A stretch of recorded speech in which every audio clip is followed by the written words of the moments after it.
৬ October ভারতের বিপক্ষে গোয়ালিয়রে প্রথম টি-20। টাইগাররা প্রস্তুতি চালাচ্ছে ভারতকে কিভাবে হারানো যায়। টেস্টে বাজে পারফর্ম করলেও টি-20তে চ্যালেঞ্জ ছুড়ে দেওয়ার মতো টাইগার ব্যাটার বোলার রয়েছে। টাইগার একাদশে রয়েছে তরুণ তারকারা। এদিকে টাইগারদের পেসার তানজিম হাসান সাকিব জানালেন তার পরিকল্পনা। বিশ্বকাপে টাইগারদের সফল বোলারদের একজন তানজিম হাসান সাকিব। তরুণ এই পেসার 7 ম্যাচে নিয়েছেন 11 উইকেট। বাংলাদেশের বোলারদের মধ্যে সবচেয়ে বেশি 14 উইকেট নিয়েছে রিশাদ হোসাইন। বিশ্বকাপের পর টাইগারদের ভারতের বিপক্ষে প্রথম টি-20 সিরিজ। তানজিম হাসান সাকিব বললেন, আমার এখন মনোযোগ চ্যাম্পিয়ন ট্রফিতে। ভারতের বিপক্ষে টি-20 সিরিজের পর পরবর্তী বড় আসর চ্যাম্পিয়ন ট্রফি। মূল লক্ষ্য চ্যাম্পিয়ন ট্রফিতে কিভাবে ভালো করা যায়। ভারতের বিপক্ষে গোয়ালিয়রের টাইগাররা প্রথম।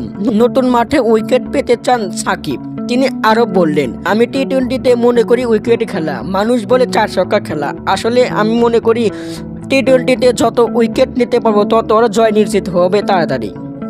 বিডি নিউজ, হৃদয় হাসান।